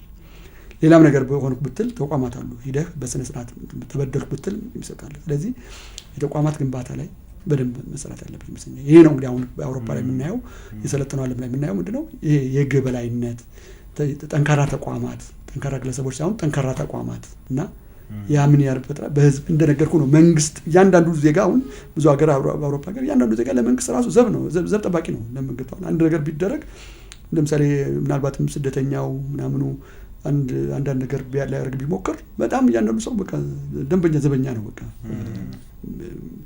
እና ያ መፈጠር አለበት። በሁለቱ መካከል መንግስት የኔ ነው የሚለው የሚሰራው ነገር ሁሉ የኔ ነው እኔ ማምንበት በቃ እኔ ማምንበት ሲሆን ያ ደግሞ አንዳንዴ ገብቶንም ሳይገባንም ማንቀበለው ነገር አለ። ያንን ያልገባን ከሆነ እንዲገባን ማድረግ ነው። አለዛ ግን ምንድነው መሰለህ ያው መንግስት ታንኩም ባንኩም አለው ነው የሚባለው ሁሉ ጊዜ ማለት ስላለው ብዙ ነገር ቢያደርገው ግን ህዝቡ ያልገዛው ከሆነ ገብቶትም ሳይገባው ቀርቶም ሊሆን ይችላል። ያልገባው እንደነገር ያልገዛው ሊሆን ይችላል። ያንን ከእንተካላር ነው ውጤቱ መጨረሻው ላይ ጥሩ አይመጣም። ስለዚህ የህዝብ ድጋፍ ስለሚያስፈልግ የህዝብ ድጋፍ በጣም ያስፈልጋል። ከህዝብ ጋር መተማመን በጣም ወሳኝ ነው። እኔ መተማመን በጣም ወሳኝ ነው። መተማመን የሌለበት ግብረገብነት የሌለበት አገር አይደንግ አንዳንድ ሀገሮች የፈረሱ ሀገሮች አሉ የምናውቃቸው እና እነዛ ዜጎች ሌላም ሀገር ሄደው እነሱ ሀገራቸው ስለፈረሰ ሌላ ሀገር ሄደው የሚሰሩትን ወንጀልና ያላቸውን መጥፎ ስም ሳይ የሀገር ባይፈርስ ኖሮ ነበር ነው የሚገርመው ነው የምትለው። ባይፈርስ ኖሮ ነው የሚገርመው። ምክንያቱም እዛን ሌላ ሀገር ሄደው እነዛ ሰዎች የሚያደርጉት እርግጠኛ ነኝ እዛ የተፈጠረ አይመስለኝም። ጥገኝነት ባገኙበት ሀገር ላይ የሚያደርጉትን ነገር ስታየው እና ይህ ግብረገብነት መተማመን ከመጀመሪያውም ያ ነው ያን ሀገር ያፈረሰው ነው።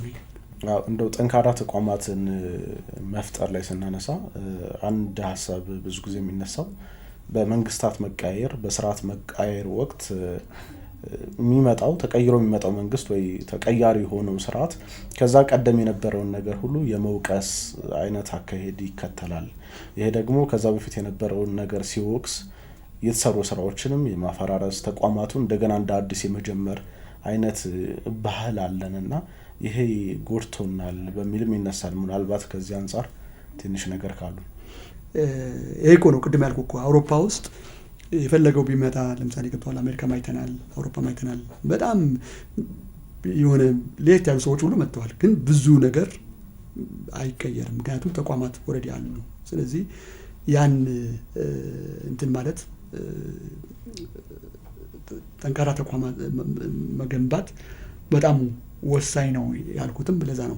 ብዙ ጊዜ እንግዲህ ለሀገር ላይ የሚመጡ እንግዶችን አንድ ጥያቄ እንጠይቃለንና ያው የኢትዮጵያ ነገር ስናስብ አሁን ስናወራቸው የነበሩ እስካሁን ያንሸራሸርናቸው ሀሳቦች አሉና እነዚህን እንደው ችግሮቻችንንም ያሉትን እድሎችም መልካም አጋጣሚዎችንም ግምት ውስጥ አስገብተን የኢትዮጵያን ነገ ሲያስቡት እንዴት ነው የሚታዩት? እኔ ተስፋ ከሚቆርጡ ሰዎች አይደለሁም።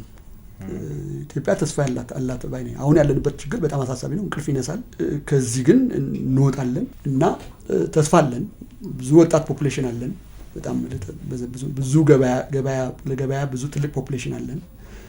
አቀማመጣችን ስትራቴጂክ የሆነ ሎኬሽን ውስጥ ነው ያለነው። ጥሩ አቀማመጥ ነው ያለን። ምንም ተፈላጊ ነን በብዙ መልኩ እና ሀብትም ለራሳችን በቂ ነገር አለን። እኔ እንደውም አንዳንድ ልማቶችን ሳስብ የሚሰሩ አንዳንድ ልማቶችን ሳስብ በሰላም ምን ሆኖ ኑሮ ምን ይሰራ ነበር እላለሁ።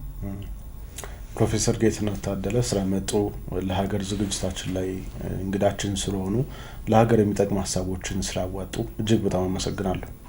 እኔም ስለነበረን ቆይታ በጣም አመሰግናለሁ። እግዚአብሔር ይስጥልኝ። አድማጭ ተመልካቾቻችን ፋና ፖድካስት ለሀገር የተሰኘው ዝግጅታችን ነበር ስትከታተሉ የነበራችሁት። አብራችሁን ስለነበራችሁ እጅግ በጣም እናመሰግናለን። ጤና ይስጥልን።